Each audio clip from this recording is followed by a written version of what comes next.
কখনো কি এমন কোনো সিক্রেট আপনার মনে লুকিয়ে আছে যেটা কেউ জানে না, কিন্তু সেটা মাঝে মাঝে আপনাকে ভেতর থেকে কষ্ট দেয়? সাইকোলজিতে এটাকে বলে হিডেন গিল্ট। এটা এমন একটা অনুভূতি যা বাইরে থেকে দেখা যায় না, কিন্তু ভেতরে ভেতরে একজন মানুষকে অনেক বছর পর্যন্ত তাড়িয়ে বেড়ায়। আর এই হিডেন গিল্টের এক গভীর উদাহরণ আমরা দেখি মহাভারতের এক শক্তিশালী চরিত্রের মধ্যে, কুন্তি। নমস্কার, আমি শান্তনু মণ্ডল, একজন সাইকোলজিস্ট এবং গ্রাফোলজিস্ট। এই series mythology and the human মাইন্ডে আমরা পুরাণের গল্পগুলোর মাধ্যমে হিউম্যান সাইকোলজিকে বোঝার চেষ্টা করি, কারণ হাজার হাজার বছর আগের এই চরিত্রগুলোর ইমোশনাল কনফ্লিক্ট আজও আমাদের জীবনের সঙ্গে আশ্চর্যভাবে মিলে যায়। আজ আমরা বুঝবো the psychology of hidden guilt. In psychology, guilt appears when we feel responsible for something painful or something wrong. কিন্তু যখন সেই গিল্ট আমরা প্রকাশ করতে পারি না, তখন সেটা হয়ে যায় হিডেন গিল্ট। হিডেন গিল্ট অনেক সময় মানুষের সিদ্ধান্তকে সাইলেন্টলি ইনফ্লুয়েন্স করে।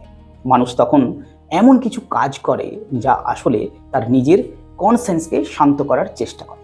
একদিন কিশোরী কুন্তী একটি আশ্চর্য বর পেয়েছিলেন যে তিনি যে কোনো দেবতাকে আহ্বান করতে পারতেন।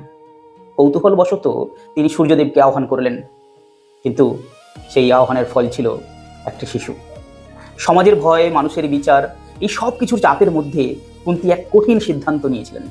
তিনি সেই শিশুটিকে একটি ঝুড়িতে রেখে নদীর জলে ভাসিয়ে দিলেন। সেই শিশুই পরে বড় হয়ে হলেন কর্ণ। কিন্তু কুন্তীর মনে সেই সিক্রেট কখনো মুছে যায়নি।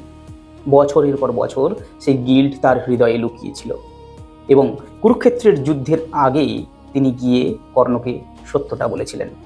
কিন্তু তখন অনেক দেরি হয়ে গেছে। হিডেন গিল্ট অনেক সময় আমাদের জীবনের সবচেয়ে গুরুত্বপূর্ণ মুহূর্তগুলোকে প্রভাবিত করে। আমাদের জীবনেও অনেক সময় হিডেন গিল্ট তৈরি হয়, কোনো কথা না বলার জন্য, কোনো সিদ্ধান্তের জন্য, কিংবা কোনো সত্যকে লুকিয়ে রাখার জন্য। কিন্তু হিলিং শুরু হয় তখনই যখন আমরা নিজের সত্যের মুখোমুখি হতে শিখি।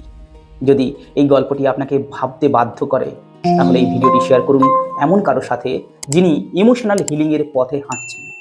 গোপন সত্য অনেক সময় অনেক বছর ধরে লুকিয়ে থাকতে পারে, কিন্তু মানুষের মন কখনো সেই সত্যকে পুরোপুরি ভুলে যায় না।